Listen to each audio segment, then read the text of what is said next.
పిల్లలు ఎడ్యుకేటెడ్గా ఉన్నారు అనేది ఒక డేటా షేర్ చేశారు. దాని ప్రకారంగా చూస్తే మనం ఎస్సీ ఎస్టీలో తర్వాత మనమే ఉన్నాము. అంటే తక్కువ ఇంగ్లీష్ మీడియం చదువుకున్న వాళ్ళ జాబితాలో మనం ఉన్నాం.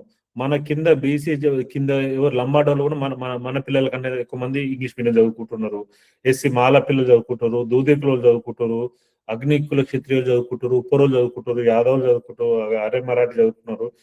తర్వాత రజక వాళ్ళు చదువుకుంటారు, గంగెద్దురులు చదువుకుంటారు, షేక్ ముస్లిము, నాయ బ్రాహ్మణు, కుమ్మర, బ్లాక్ స్మిత్, వీళ్ళందరి పిల్లలు కూడా మన పిల్లల కంటే ఎక్కువ మంది ఇంగ్లీష్ మీడియం స్కూల్లో చదువుకుంటారు. అన్ని బీసీ సంఘాల కంటే మేమే బలమైన సంఘము, మా సంఘం ఉన్నంత బలంగా ఏం లేదని చెప్పేసి వీళ్ళు మళ్ళీ స్టేజ్లు ఎక్కి హెచ్చులు కొట్టుకోమంటే మాత్రం వాళ్ళు నెంబర్ 1 గా హెచ్చులు కొట్టుకుంటారు. ఇక్కడ చూసి అన్ని బీసీ కులాలకెల్లా అతి తక్కువ ఇంగ్లీష్ మీడియం ప్రస్తుతం చదువుకుంటున్న పిల్లలు, అంటే ఇప్పుడు కరెంట్ ఈ రోజు పిల్లలు స్కూల్కి వెళ్తున్న వాళ్ళలో కూడా ఇంగ్లీష్ మీడియం చదువుకునే వాళ్ళు చాలా తక్కువ మంది. ఇప్పుడు ఈ ఇంగ్లీష్ మీడియం చదువుకోకపోతే ఇప్పుడున్న ఈ కాంపిటేటివ్ వరల్డ్ లో వాళ్ళకు ఏమి ఉద్యోగ అవకాశాలు ఉంటాయి? ఏమన్నా రేపు గవర్నమెంట్ జాబులు వచ్చే స్కోప్ ఉందా?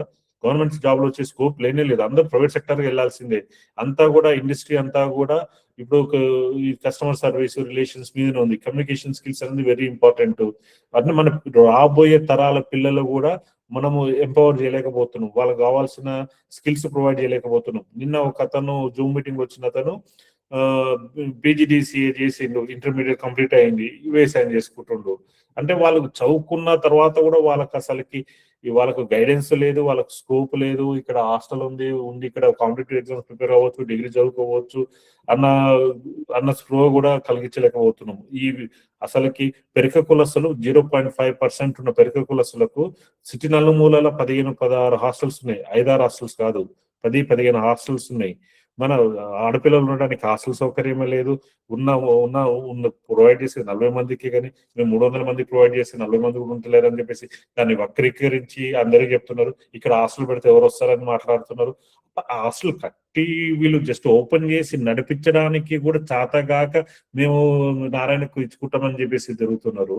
వీళ్ళు వీళ్ళు ఇది మన్సూరాబాద్ అయితే ఏదైతే ఉన్నదో అది 150 కోట్ల ప్రాపర్టీ పడుతుంది. ఇప్పుడు నెలకు 20 లక్షలు వస్తుందని చెప్పేసి చంకలు గుద్దుకుంటున్నారు.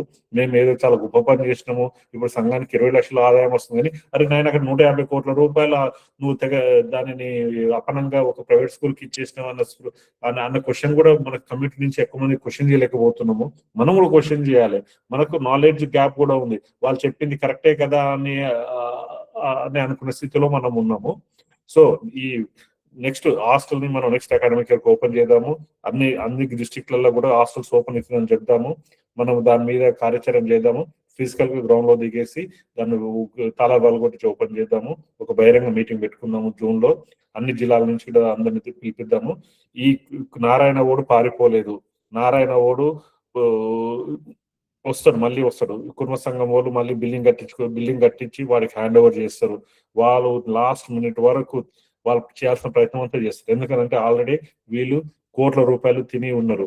ఒక ఎమ్మెల్యే, ఒక గెలిచిన వ్యక్తి నేను ఏం సంతకం పెట్టినను, ఎక్కడ పెట్టినో నాకు తెలియదు, ఆ డాక్యుమెంట్స్ ఏముందో తెలియదు, నాకు నారాయణ ఎవరో తెలియదు, నాకు గోపాల్ రెడ్డి ఎవరో తెలియదు అని చెప్పేసి అన్ని అబద్ధపు మాటలు మాట్లాడుతున్నాడు. అమాయకంగా నాకేం తెలియదు అన్నట్టు, అది చిన్నపిల్ల కానీ నాకేం తెలియదు అన్నట్టుగా. అది అలా నడవదు.